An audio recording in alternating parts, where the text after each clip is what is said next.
আওয়ামী লীগ নিষিদ্ধের দাবিতে শাহবাগে চলছে উত্তাল গণজমায়েত। ইসলামী আন্দোলন, এনসিপি, ছাত্র শিবির সহ নানা রাজনৈতিক সংগঠনের পাশাপাশি জড়ো হয়েছেন সাধারণ মানুষও।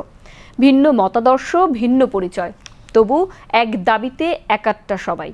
স্লোগান, কবিতা আর হুঁশিয়ারিতে মুখর শাহবাগ এখন উত্তেজনার কেন্দ্রবিন্দু। আরও জানাচ্ছেন কুমার বিশ্বজিৎ রায়। শাহবাগে চলছে উত্তাল গণজমায়েত। দ্বিতীয় দিনের মতো আওয়ামী লীগ নিষিদ্ধের দাবিতে উত্তাল রাজপথ, স্লোগানে স্লোগানে মুখর পুরো এলাকা। পূর্ব ঘোষিত কর্মসূচি অনুযায়ী শনিবার বিকেল ৩টা থেকে শুরু হওয়া জমায়েতে যোগ দিয়েছেন বিভিন্ন রাজনৈতিক দল, ইসলামপন্থী সংগঠন ও সাধারণ মানুষ। সময় গড়ানোর সঙ্গে সঙ্গে বাড়ছে অংশগ্রহণকারীদের ভিড়, বাড়ছে স্লোগানের তীব্রতা। আন্দোলনে একাত্মতা প্রকাশ করে শাহবাগে মিছিল নিয়ে যোগ দেয় ইসলামী আন্দোলন বাংলাদেশ সহ বিভিন্ন রাজনৈতিক দল। সকাল থেকে সন্ধ্যা পুরো এলাকা দখলে রেখেছে ব্যানার, মিছিল আর স্লোগান। বিকেলে গণজমায়েতে বক্তব্য দেন এনসিপির মুখ্য সংগঠক হাসনাত আবদুল্লাহ। তিনি বলেন, আমার মুখ থেকে যদি আন্দোলন প্রত্যাহারের ঘোষণাও আসে, আপনারা থামবেন না। আওয়ামী লীগ নিষিদ্ধ না হওয়া পর্যন্ত রাজপথ ছাড়বেন না।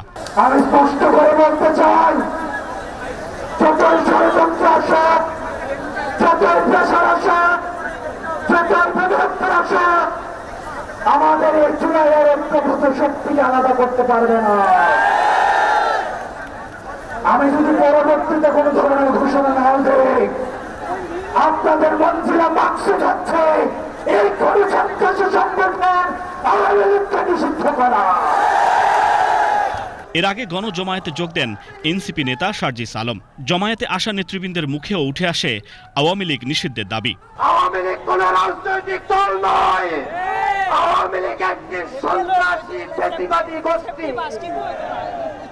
আওয়ামী লীগ রাজনৈতিক দল এই কথা বলে আওয়ামী লীগকে যদি বাংলাদেশে ফেরানোর চেষ্টা করা হয়, বিদেশি শক্তি, বাংলাদেশের ভিতরকার কোন শক্তি যারা আওয়ামী লীগকে বাংলাদেশে ফেরাবার চেষ্টা করবে, জুলাই জনতা তাদেরকে সর্বোচ্চ শক্তি দিয়ে রুখে দেবে ইনশাআল্লাহ।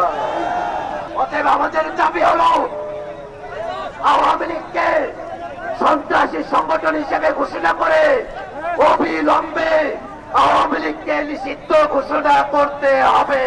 এদিকে যতদিন দাবি পূরণ না হয় ততদিন আন্দোলন চালিয়ে যাবার হুঁশিয়ারি দেন শাহবাগে অবস্থান করা আন্দোলনকারীরাও। যতদিন পর্যন্ত এই আওয়ামী লীগ নিষিদ্ধ না হবে ততদিন পর্যন্ত আরো বিগত হবে, আরো বড় আন্দোলন হবে। তবে আওয়ামী লীগকে অচিরে নিষিদ্ধ করতে হবে। আমরা চাই আজকের মধ্যে এই অন্তর্বর্তীকালীন সরকার এই আওয়ামী লীগকে নিষিদ্ধ করতে হবে। আমার দাবি হইল আওয়ামী লীগ এই মুহূর্তে নিষিদ্ধ হোক।